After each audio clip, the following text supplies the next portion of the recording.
अच्छा लगा ना। क्या लिखा है प्रेरित काम उसका 16 अध्याय के इसके 31 पद में लिखा हुआ है कि प्रभु यीशु मसीह पर क्या कर, तू विश्वास कर तो क्या होगा। जी, यह है सबसे महत्वपूर्ण चीज। बाइबल कहती है कि तू विश्वास कर तो तू और तेरा घराना उद्धार पाएगा। उद्धार पाना जरूरी है हर एक व्यक्तियों के लिए संसार में। बाइबल में लिखा हुआ है कि बिना उद्धार के कोई भी परमेश्वर के घर नहीं जाएंगे, उस परिवार में नहीं जाएंगे। हमारा परिवार को उद्धार पाना जरूरी है। फैमिली संडे में हम विशेषकर आपके फैमिली के लिए दुआ करते हैं कि आपका परिवार उद्धार पाए, और उद्धार पाना उनका जरूरी है।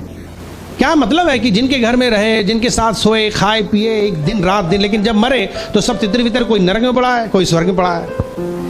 क्या ये सही है? मुझे लगता है कि ये बहुत ही दुर्भाग्य होगा हमारा कि हमारे परिवार के सदस्य लोग नरक गए और हम लोग स्वर्ग में गए। मेरे मित्रों, परमेश्वर कहता है कि सिर्फ अपनी चिंता मत करो, दूसरों की भी चिंता करो ना। हम लोग सिर्फ अपनी सोच रहे हैं, मैं आ गया, बस मैं बच गया, मेरा हो गया उद्धार, मेरा हो गया कल्याण, पर भाड़ में जाए मेरा परिवार ना। हम लोगों को इस तरीके की बात नहीं करना चाहिए। और फिर जब कह रहे हो कि भाड़ में जाए परिवार, तो लेकिन दूसरे शब्दों में परिवार की चिंता भी कर रहे हो। रात दिन नौकरी कर रहे हो, रात दिन पैसा कमा रहे हो, रात दिन उनके लिए खाना खिला रहे हो, रात दिन उनको घर दे रहे हो, मकान दे रहे हो, कपड़े दे रहे हो, स्कूल की फीस दे रहे हो, उनके लिए रात दिन डटे हुए भी हो। दुनिया की सारी तुमने सुविधाएं उनको दी। बाइबल कहती मनुष्य सारे जगत को भी प्राप्त कर ले, लेकिन आत्मा उसकी मर के नरक जा रही है, तो क्या कमाया? कुछ कमाया उसने? हमारी जिंदगी की सबसे महत्वपूर्ण जो आशीष है वो ये है कि हमारी आत्मा का नरक से छुटकारा हो और पापों से छुटकारा हो, हमारी आत्मा को मोक्ष मिला हो, उद्धार मिला हो, मुक्ति मिला हो, और उसका नाम जीवन की पुस्तक में लिखा हो। यह है एक आशीष। इसलिए बाइबल में लिखा है, लोग पूछ रहे थे कि हे साहिब हम उद्धार पाने के लिए क्या करें? उसने कहा तू विश्वास कर मसीह यीशु पर, तू और तेरा घराना उद्धार पाएगा। तो हमारे घराने का उद्धार होना जरूरी है। हमारा घराने का उद्धार से मतलब क्या है? हमारे घराने को यीशु मसीह पर विश्वास करना है, यीशु मसीह के पीछे चलना है, और वो कलीसिया में आ रहे हों, उन्होंने बपतिस्मा लिया हो, वो यीशु के भजन गा रहे हों, हमारा परिवार बचा हुआ है। लेकिन अक्सर होता है कि हमारे परिवार के लोग करते क्या है? हमारे परिवार के लोग चर्च जाते नहीं, हमारे परिवार के लोग टीवी देखते रहते हैं, हमारे परिवार के लोग नशा पीते रहते हैं, हमारे परिवार के लोग करते क्या है? गप्पे लड़ा रहे हैं, इधर उधर जा रहे हैं, दुनिया में जा रहे हैं, घर का काम कर रहे हैं, पर वे चर्च नहीं आते, वे प्रभु में नहीं है, वे आराधना नहीं करते, उद्धार नहीं पाए, दुनियावी जीवन जीते हैं। ऐसे परिस्थितियों में हमारा रोल क्या है? एक FWR चर्च के विश्वासी होने के नाते मेरा रोल क्या है? What is my responsibility? What is my role? मेरा उद्देश्य क्या? मेरा रोल क्या है? मेरा काम क्या? मेरी जिम्मेदारी क्या है? मुझे और आपको ये बात पहचाननी चाहिए। आज हम परमेश्वर के वचन को अगर ध्यान से देखें तो यहाँ लिखा है तू विश्वास कर। बोले एक दूसरे से तू विश्वास कर ना। बाइबल में लिखा है तू, अगला आदमी नाराज हो सकता है तो उसे बोलो आप विश्वास करो। हालेलुया बोलो ना, बोलो आप विश्वास करो, आप विश्वास करो। क्या करो? विश्वास करो। बोलो विश्वास करो ना। आप कहेंगे विश्वास तो करते ही हैं। आपके जवाब का उत्तर क्या है? हम विश्वास तो करते हैं। अगर विश्वास नहीं करते तो यहाँ क्यों आते? कितना अच्छा लग रहा है। हमसे अक्सर लोग ऐसे ही कहते हैं, अगर विश्वास नहीं होता तो यहाँ क्यों आते पास्टर साहब? विश्वास है तभी तो आए। Praise the Lord. परमेश्वर के पास आने वाले को विश्वास करना चाहिए। हालेलुया। क्या लिखा है इब्रानियों से 11 अध्याय के 6 पद में? पढ़ के दिखाओ जल्दी से, जोर से। क्या लिखा है? कोई जन पढ़े हमारे बीच में, हम उसकी मदद करना चाहते हैं। क्या लिखा है? पढ़ो ना जोर से। कोई नहीं पढ़ पा रहा, बाइबल नहीं खोल पा रहे हो। इब्रानियों उसका 11। और विश्वास बिना परमेश्वर को प्रसन्न करना अनहोना है, क्योंकि परमेश्वर के पास आने वाले को विश्वास करना चाहिए कि वो है, और अपने विश्वास करने वाले को वो क्या करेगा? वो प्रतिफल देगा। आमीन। एक माइक इनके लिए लगा दिया करो, यही एक है जो खोल के पढ़ सकती हैं, फटाक से इनके लिए माइक दिया जाए ना। ध्यान दो हमारी बात को, हमारी बात को ध्यान दीजिए। क्या बात हम लोग देख रहे हैं? हम लोग यह देख रहे हैं कि परमेश्वर के पास आना है अगर, तो किसके साथ आना होगा? जी, आप लोग थाली में फूल लाओ, नारियल लाओ, तरह तरह के आइटम चढ़ाओ, उससे कुछ नहीं होगा। यहां तक कि अपने जिंदगी में बड़ी ढेर सारी आप भेंट भी ले आओ, उससे भी कुछ नहीं होगा। परमेश्वर उससे खुश नहीं हो रहे हैं। परमेश्वर खुश अगर हो रहे हैं तो किससे होते हैं? बोलो, किससे खुश होते हैं? विश्वास से वो खुश होते हैं। हालेलुया ना। विश्वास बहुत महत्वपूर्ण विषय है, जिसके विषय में कई बार हम लोग जो है ध्यान नहीं देते और ऐसी जिंदगी जीते रहते हैं और अपने आप को कहते भी रहते हैं कि विश्वासी हैं। विश्वासी अगर हम हैं तो मैं और मेरा घराना विश्वासी होगा। हालेलुया। मैं आपको सच बता रहा हूँ, आप अगर विश्वासी हो गए तो आपका घराना भी विश्वासी होना है, वरना बेकार है अपना जीवन का विश्वास होना। मैं आपको गारंटी देता हूँ, चैलेंज देता हूँ आपको। अगर आप इस बात को कह रहे हो कि आप विश्वासी हो तो मतलब आप और आपका परिवार भी विश्वासी है। खाली अकेले टपली मत पीछो। बहुत महत्वपूर्ण बात है, मैं आपको गंभीरता से बता रहा हूँ। हमारे परमेश्वर के लिए कुछ कठिन नहीं है। यहाँ पर परमेश्वर के वचन को ध्यान से देखिए, लिखा है कि विश्वास से परमेश्वर क्या होता है? प्रसन्न होता है। अगर आप परमेश्वर को प्रसन्न कर दो तो परमेश्वर का दिल करता है आपके लिए कुछ करने का। अभी जो लोग पास्टर से खुश हैं तो वे पास्टर के बारे में सोचते हैं, और जो पास्टर से खुश नहीं तो वे उनके बारे में सोचते भी नहीं, कुछ करते भी नहीं, ना करेंगे। ये तो एक उदाहरण है। लेकिन कहने का मतलब ये है कि अगर हम पास्टर से खुश हैं तो हम लोग वास्तव में एक बात याद रखें, और या पास्टर खुश हैं, दोनों लोग एक दूसरे से खुश होते हैं तो फिर एक रिश्ता मजबूत होता है, नहीं होता है। आज की सचमुच में इस आराधना सभा में एक बड़ी गंभीर बात आपसे हम लोग करेंगे जिसको समझना जरूरी है। अगर नहीं समझोगे तो कहानी ऐसी पड़ी रहेगी और आपने परिवार को ऐसी पड़े रहोगे, क्योंकि अगर हम परिवार के बारे में नहीं सोचेंगे तो फिर बेकार है। यहाँ साफ साफ लिखा हुआ है कि परमेश्वर पर विश्वास करने वाले लोगों का परिवार बच सकता है, परिवार बच सकता है, उद्धार पा सकता है अगर आप विश्वास कर रहे हो। यानी कि आप मेन गाड़ी हो, आप मेन इंजन हो, आपके हाथ में है। आप नहीं करोगे तो परिवार भी नहीं कुछ कर पाएगा। तो सारी मारधार आपके ऊपर है, आप ही के हाथ में है। तो बाइबल हमें बार बार समझाने की कोशिश कर रही है कि देखिए, हमको अपने परिवार को बचाना चाहिए। आज सवाल यह है कि क्या हमें अपने परिवार को बचाना चाहिए, नहीं बचाना चाहिए? बोलो यस और नो। क्या आप अपने परिवार से प्रेम करते हो या नहीं करते हो? हमारे परिवार में एक ही जन हो सकता है, केवल अम्मा हो सकती है, बाप नहीं रहे, बहन भाई है नहीं, अकेले हो, कोई बात नहीं, पर आपका परिवार है। हो सकता है और भी लोग जुड़े हों, दूर के थोड़े जुड़े हों, खानदान जुड़ा हो, उनको भी मानो, वो भी एक परिवार है। आपके हो सकते हैं मम्मी के साइड के लोग हों, पापा के साइड के हो, या आपके पति के साइड के हो, या पत्नी आपके साइड हो, किसी भी साइड के जो लोग हैं घनिष्ठ हैं वे भी आपके परिवार खानदान के लोग हैं। लेकिन कहने का मतलब ये कि क्या हमारे परिवार को बचना चाहिए? सवाल ये है। बाइबल कहती है कि हमारा परिवार विश्वास से उद्धार पाएगा। बोलो एक दूसरे से, हमारा परिवार विश्वास से उद्धार पाएगा। क्या विश्वास है? बाइबल कहती है क्या विश्वास है? आप कहते हो कि जी विश्वास मैं करता हूं, लेकिन उसके बावजूद भी क्या आपके परिवार ने उद्धार पाया? क्या आपके परिवार को सचमुच में मुक्ति मिली? क्या उन्हें बचना चाहिए? क्या परिवार को हमें बचाना चाहिए? परिवार को बचाने की क्या हमें चिंता करना चाहिए?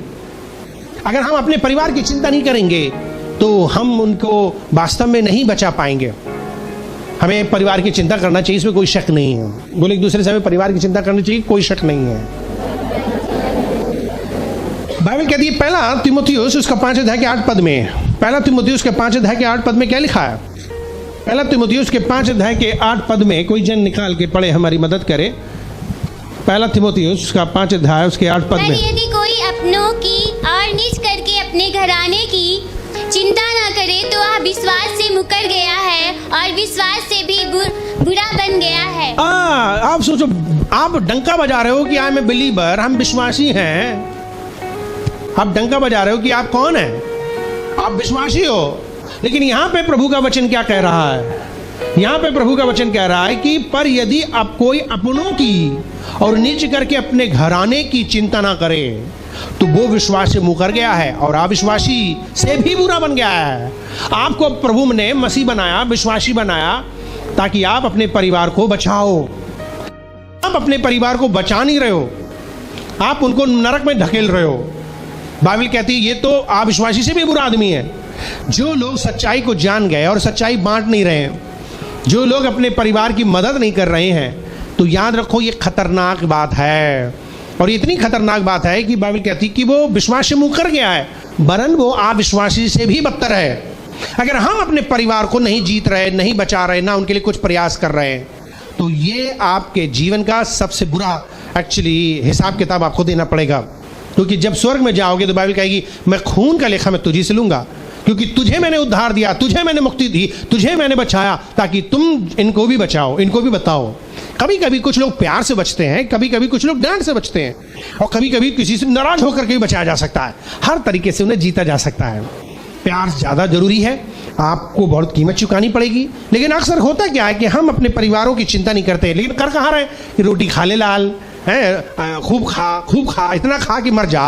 तो हम लोग क्या करें, अपने परिवार को खूब खाना खिला रहे हैं।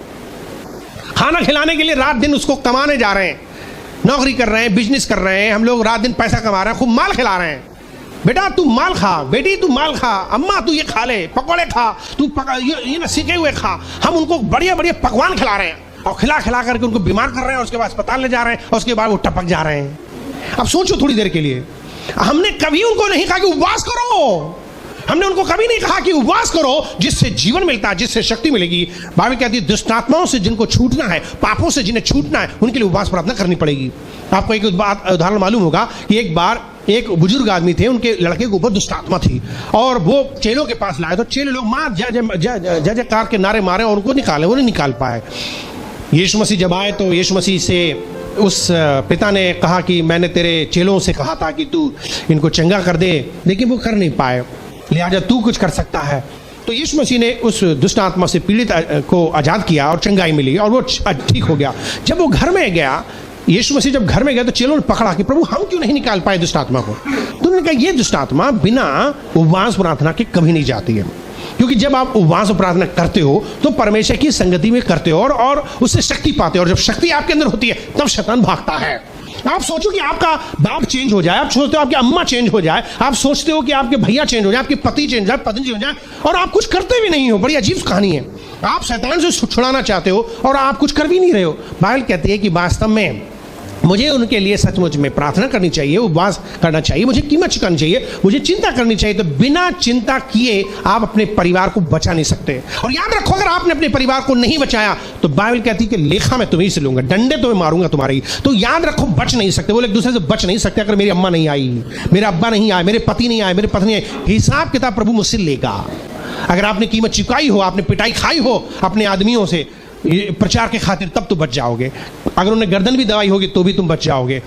अगर उन्होंने गालियां दी होंगी, तुम्हें बहुत बुरा भला बोला होगा, निकाला होगा घर से, तब तो तुम बच जाओगे। तो प्रभु कहेगा हाँ ठीक है, तुमने कोशिश की, तुमने प्रचार किया। मेरे पिताजी ने, जब मैंने मसीह यीशु को पाया और मैंने उद्धार पाया, तो सबसे पहले सुसमाचार प्रचार मैंने पिताजी को किया, क्योंकि मेरे पिताजी नशा पीते थे, सिगरेट पीते थे और गाली देते थे, झगड़ा करते थे, गुस्सा करते थे, वो पापी थे और मैं जानता था कि वो नरक जा रहे हैं, इसलिए मैंने उनको प्रचार किया। मेरे पिताजी ने मेरा वेलकम नहीं किया, स्वागत नहीं किया, मुस्कुराए नहीं, उन्होंने ताबड़तोड़ पिटाई लगाई, घर से बाहर निकाला।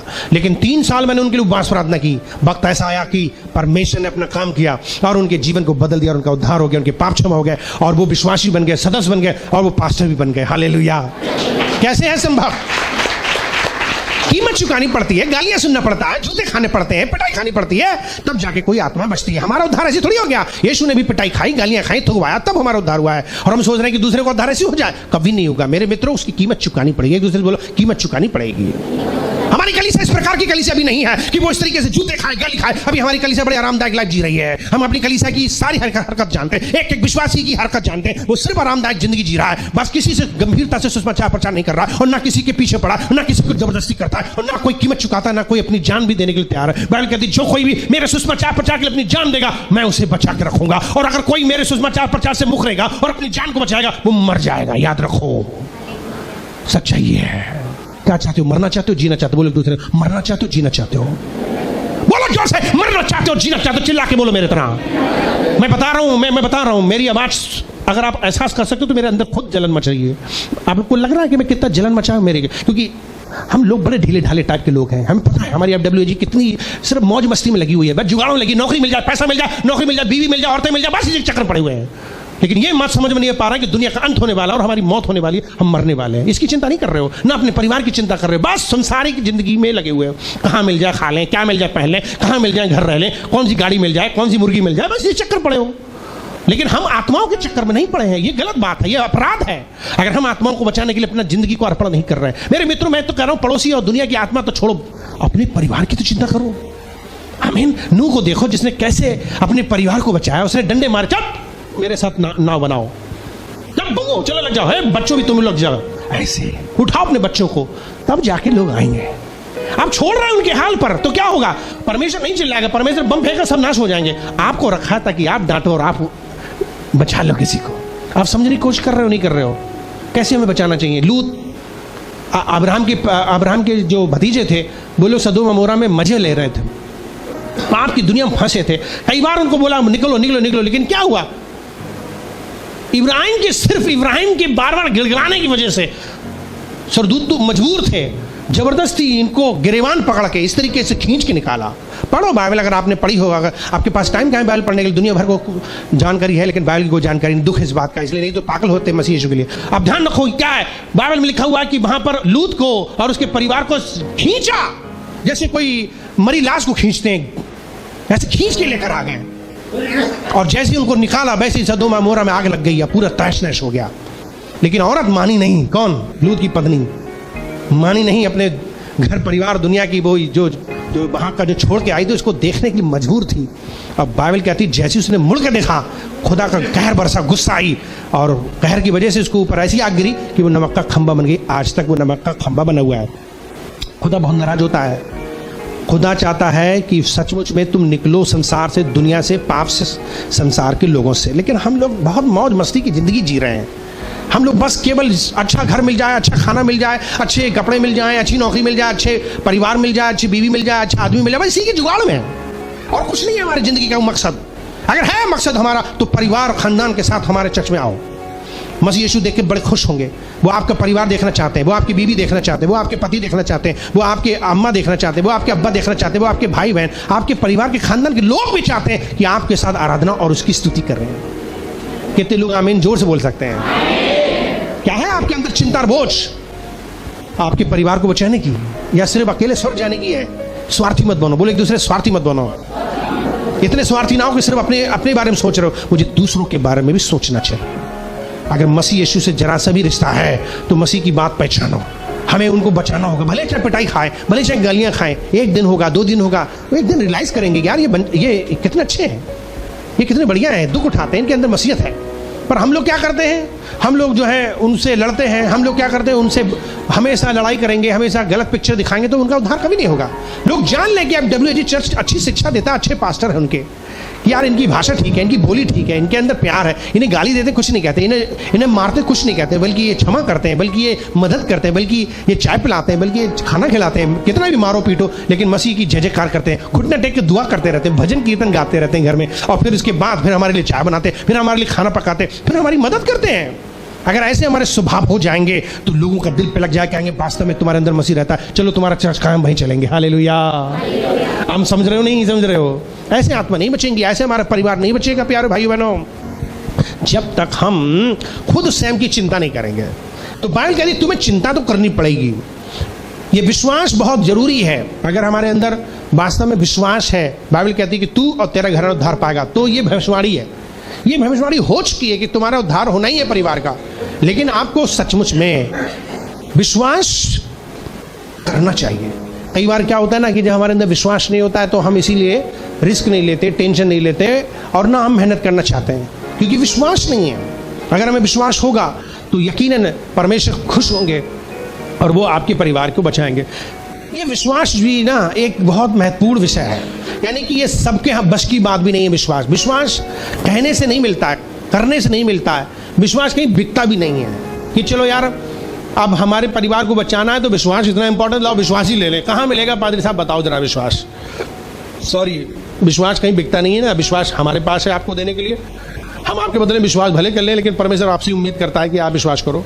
तो विश्वास एक गिफ्ट है। बोले एक दूसरे से, विश्वास एक वरदान है। विश्वास एक गिफ्ट है जिसे मसीह देता है। ये नसीब वालों को मिलता है विश्वास। बोलो नसीबों को मिलता है विश्वास। वरना पूरी दुनिया के पास में क्या विश्वास नहीं होता? आप क्या सोच रहे हो? ये भी तो एक बहुत महत्वपूर्ण बात है। उद्धार तो मिलेगा विश्वास से, पर विश्वास सबके पास है नहीं। उद्धार तो फ्री है सबको, लेकिन विश्वास सबके पास है नहीं। इसका मतलब क्या है? ऐसा नहीं है। एक बात हम बता दें आपको, मसीह यीशु विश्वास देता है। बचाने वाला आखिर कौन है? वही तो विश्वास दे सकता है। विश्वास बहुत महत्वपूर्ण चीज है, और जिसे आप नहीं क्रिएट करते हो, जिसे आप नहीं कमाते हो, विश्वास मसीह देता है। बोले एक दूसरे से, विश्वास मसीह देता है। मैं आपको बता रहा हूं, ये बात बहुत ही समझ से बाहर है बहुत से लोगों के लिए कि एक तरफ प्रभु कहते हैं विश्वास करो तब तुम्हारा उद्धार होगा, और दूसरी तरफ पास्टर डेनियल सिखा रहे हैं कि विश्वास मसीह देता है, तो वो देंगे ही नहीं तो क्या होगा? जी, एक गिफ्ट है, ये ऐसे नहीं मिल जाता है विश्वास। तो विश्वास एक गिफ्ट है जो मसीह देता है। ये मसीह विश्वास जब कैसे देता है, अगर हम लोग देखें गलतियों 5 अध्याय के 22 पद में, गलतियों उसके 5 अध्याय के 22 पद में अगर हम देखें और पढ़ के देखें तो आपको पता चलेगा कि ये विश्वास क्या है। गलतियों उसके 5 अध्याय में 22 पद को पढ़ो, क्या लिखा है, क्या लिखा है 22 पद में, पढ़ेंगे नहीं, मती उसका 5 अध्याय। आत्मा का फल प्रेम, आत्मा का फल प्रेम, आनंद, आनंद, शांति, धीरज, धीरज, कृपा, भलाई, विश्वास, नम्रता और संयम है। हाँ, ऐसे ऐसे कामों के विरोध में कोई भी व्यवस्था नहीं ओके, है। यहाँ लिखा है 22 पद में आत्मा का फल। जब हम आत्मा के फल क्यों गिनते हैं, प्रेम के बाद आनंद, आनंद के बाद शांति, शांति के बाद धीरज, धीरज के बाद कृपा, भलाई, ये विश्वास, क्या लिखा है यहाँ, ये आत्मा का वरदान है। बोलो आत्मा का वरदान है, आत्मा का वरदान। ये आत्मा का विश्वास मिलता है, ऐसे थोड़ी मिल जाएगा। जिसके अंदर आत्मा होगी, पवित्र आत्मा होगी, उसको ये वरदान मिलता है। दूसरे शब्दों में हम ये कह सकते हैं जिनको पवित्र आत्मा का बपतिस्मा मिला है या जिनके अंदर पवित्र आत्मा का बपतिस्मा है, पवित्र आत्मा है, उनको ये वरदान मिलेगा। बहुत से कलीसिया में हमारे लोग आते हैं और जाते हैं और उनके यहाँ कुछ होता नहीं, क्योंकि उनको इसलिए नहीं कुछ होता क्योंकि वो स्वयं अपने आप में भी अभी पवित्र आत्मा से परिपूर्ण नहीं है। मैं आपको हकीकत बता रहा हूँ, अगर आप अन्य भाषा बोलना चालू कर दो, एक घंटा सुबह, 1 घंटा शाम, आपके परिवार में पट पट पट कर करके सब आपके चरणों में गिर पड़ेंगे। जैसे मच्छर नहीं गिर जाते हैं, वो पी लेते हैं खून, तो जब आप अन्य भाषा में बातें करोगे तो वो उनके अंदर ऐसा भर जाएगा कि वो चटपट गिर पड़ेंगे आपके सामने। क्यों? क्योंकि आप सचमुच में विश्वास से भरे हुए हो, परमेश्वर के आत्मा से भरे हुए हो, और आत्मा से भर करके अन्य भाषा में बातें कर रहे हो और परमेश्वर की स्तुति कर रहे हो। परमेश्वर आपके संग होगा और आपके परिवार आपके संग होगा। ये आशीष की बात है कि हमारा परिवार हमारे संग हो। बोले एक दूसरे, आशीष की बात है कि हमारा परिवार हमारे साथ हो। आमीन। नंबर 1। नंबर 2, ये आशीष की बात है कि हमारा परिवार वास्तव में हमारे साथ हो। लेकिन इस चीज के लिए हमें याद रखना चाहिए कि ये गिफ्ट है, विश्वास के द्वारा मिलेगा। आमीन। किसके द्वारा मिलेगा? विश्वास। और विश्वास एक गिफ्ट है। और विश्वास कैसे मिलेगा? जब मसीह यीशु देंगे। मसीह यीशु कैसे देंगे? जब वे हमें पवित्र आत्मा से क्या करेंगे? अभिषेक करेंगे। अपने मत्ती का 3 अध्याय में यूहन्ना बपतिस्मा देने वाले के बारे में आपने प्रचार सुना होगा। यूहन्ना बपतिस्मा देने वाला क्या कर रहा था? क्या कर रहा था यूहन्ना बपतिस्मा देने वाला? यूहन्ना बपतिस्मा देने वाला क्या कर रहा था? जब प्रचार कर रहा था उसने क्या कहा? मैं तो तुम्हें कैसे बपतिस्मा दे रहा हूं, पर मेरे बाद जो आने वाला वो कैसे देगा? पवित्र आत्मा और आग से देगा। तो इसका मतलब क्या है कि हमको पवित्र आत्मा का बपतिस्मा पाना जरूरी है। बल्कि जब पवित्र आत्मा तुम पर आएगा तब तुम ट्रेंड मेरे विटनेसर हो जाओगे, यानी कि गवाह बन जाओगे। हम लोग क्या बन जाएंगे? गवाह, यानी कि बोलने वाले, यानी कि बताने वाले, मतलब प्रचार करने वाले नहीं। तभी बनेंगे, तब हमारे अंदर एक पावर होगी। अभी हम बिना पावर के लल्लू पंजू की तरह घूम रहे हैं, तो हमारा कोई प्रभाव पड़ ही नहीं रहा है। घर में वो हमसे डांट रहे, बल्कि वो हमें उल्टा डांट रहे हैं। हमारे पास इतनी हिम्मत नहीं कि हम उन्हें डांटे हैं। अभी वो हमें डांट रहा, हम डर जा रहे हैं। लेकिन जब पवित्र आत्मा आपके ऊपर आएगी तो आप एक डांट मारोगे, उसके अंदर भूत निकल जाएगा और सरेंडर हो जाएगा पट से। अब आपके घर में बहुत से लोग बहुत ज़्यादा लड़ते हैं, डांटते हैं, गाली देते हैं, दुष्ट आत्मा भरी हुई है। आप पावर में होगे ना और यीशु मसीह के नाम से शराब, यीशु के नाम से तेरे अंदर गालियां बंद हो जाए, एकदम वो डर जाएगा, गाली देना बंद, कल से चिपक जाएगी जीभ उसकी। हम सी बता रहे हैं, फिर आपको खुलवानी पड़ेगी डॉक्टर से। हम आपको हकीकत बता रहे हैं, अगर पवित्र आत्मा से परिपूर्ण हो अगर, तो जिसको भी आप कह दोगे उसकी एकदम हिम्मत एकदम सरेंडर हो जाएगा। आज आपका छोटा लल्ला भी नहीं मान रहा, कहना लल्ला, मेरा लल्ला पैदा हुआ, मेरा लेटा हुआ है, मुंह जवान चला रहा है, उसकी क्या मजाल कि वो हमारा मुंह चलाए, मेरे से जवान जलाए। क्यों? क्योंकि मेरे पास पावर नहीं है। अब उसके अंदर शैतान घुसा हुआ है। अगर मेरे अंदर पावर है, मैं उसको छट यीशु के नाम से चल तो चलेगा। ऐसा हो नहीं सकता कि दोबारा वो सो ले। अगर मेरे अंदर पवित्र आत्मा और मैं डांट दूं अपने लौंडे को और अपनी लौंडिया को, तो उसकी हिम्मत नहीं कि कल सुबह संडे वाले दिन वो 5 बजे सोते हुए नजर आए।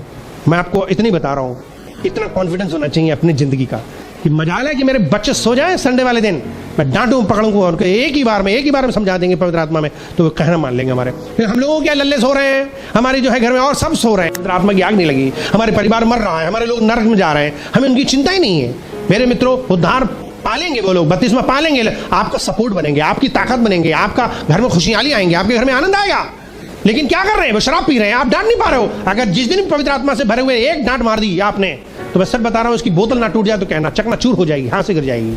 और उसका जीवन बदल जाएगा। वो झाड़ू लगाएंगे, अपने आप सीजन बटोरेंगे, क्योंकि वो समझ जाएंगे गुनाह उन्होंने किया है। अपनी जिंदगी को बदलने के लिए, उनकी जिंदगी को बदलने के लिए विश्वास की बड़ी जरूरत है। किसकी जरूरत है? बोलो, विश्वास की जरूरत है। यदि आप वास्तव में पवित्र आत्मा से परिपूर्ण है तो पवित्र आत्मा आपको मिलेगा और पवित्र आत्मा आपको शक्ति देगा। जब आप गवाही दोगे, लोगों के जीवन बदल जाएंगे। याद रखिए, लोगों के जीवन बदल जाएंगे। एक्चुअली जितने भी उल्टे सीधे काम जो कर रहे हैं और जो चर्च के खिलाफ है, पास्टर के खिलाफ है, दुष्ट आत्मा से पीड़ित हैं, पर आप पवित्र आत्मा से अगर हो भरे हुए तो आप एक डांट मारोगे, सब खत्म हो जाएगा। हकीकत बता रहे हैं, पवित्र आत्मा का बपतिस्मा बहुत पावरफुल है।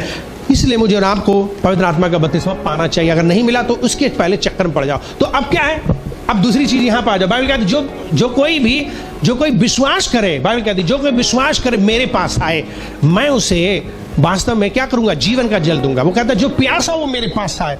यानी कि हम यीशु मसीह के पास जब आएंगे तब हमको वो आशीषें देता है। विश्वास मेरा बढ़ाता है। हम विश्वास ऐसे नहीं पाते। अभी दुनिया में भी अगर हमारे रिश्ते ठीक किसी से ना हो तो हमारा विश्वास नहीं बढ़ेगा। अभी हम अपने घर की चाबी सबको नहीं दे सकते हैं, अपने घर की तिजोरी की चाबी सबको नहीं दे सकते,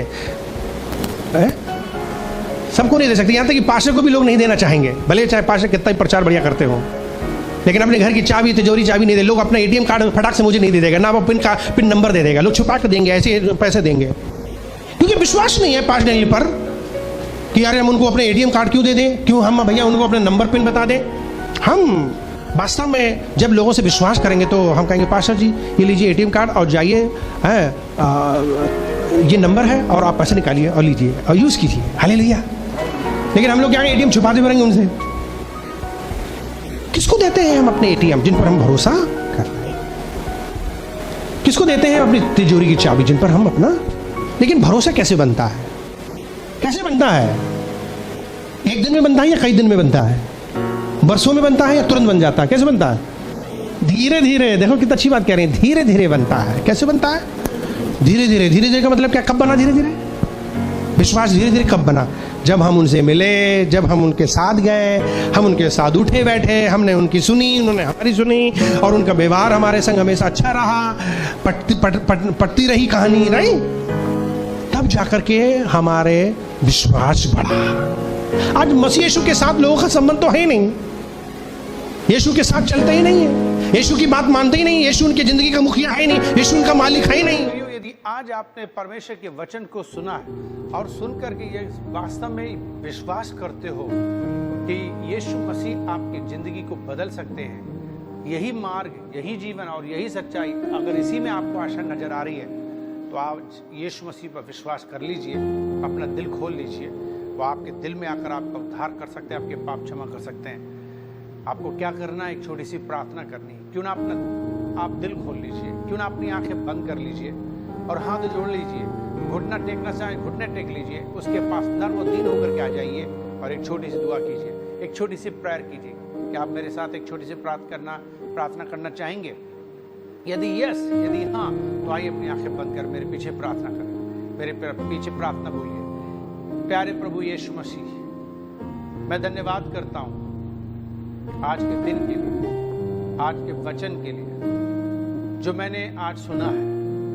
मैं विश्वास करता हूँ, करती हूँ कि आप सच्चे परमेश्वर हैं। आप इस दुनिया में मनुष्य बनकर आए, मेरे दुखों को उठाए, मेरे पापों के लिए मारे गए, गाड़े गए, तीसरे दिन जिंदा हो गए, आज भी जिंदा है। मुझ पापी पर दया करो, मेरा उद्धार करो, मेरे जीवन को बदल दो, मेरे दिल में आप आ जाओ, मुझे अपने खून से धो दो, जो खून आपने कलवरी क्रूस में बहाया था। मेरे दिल में आप आ जाइए, मेरे पाप क्षमा कर दीजिए, मेरा नाम नरक से काटिए, जीवन की पुस्तक में लिखिए, अपनी संतान बना लीजिए। आज से मैं आपके पीछे चलना चाहता हूँ, आपकी सेवा करना चाहता हूँ, अपना दिल देना चाहता हूँ। मैं अपना दिल खोलता हूँ, आप मेरे दिल में आ जाइए और मेरा उद्धार कीजिए। ऐसी मेरी प्रार्थना यीशु मसीह के नाम से विश्वास करता हूँ, आपको स्वीकार करता हूँ अपना मुक्तिदाता के रूप में। आज से मैं आप लीजिए, यीशु के नाम से प्रार्थना करता हूँ। धन्यवाद के साथ मेरी प्रार्थना सुन लीजिए, आमीन। अजी जो गॉड ब्लेस यू। अगर आपने इस तरीके से प्रार्थना की है तो तो आपका उद्धार होना तय है, आपके पाप क्षमा होना तय है, और अब आप मसीह में एक नया जीवन जीने के लिए, मसीह में बढ़ने के लिए लगातार आप प्रार्थना कीजिए। अपने घर में परमेश्वर के साथ बैठकर वचन पढ़िए और संगति कीजिए, कलीसिया में आइए और परमेश्वर के वचन को सीखिए। प्रभु आपको आशीष दे। God bless you.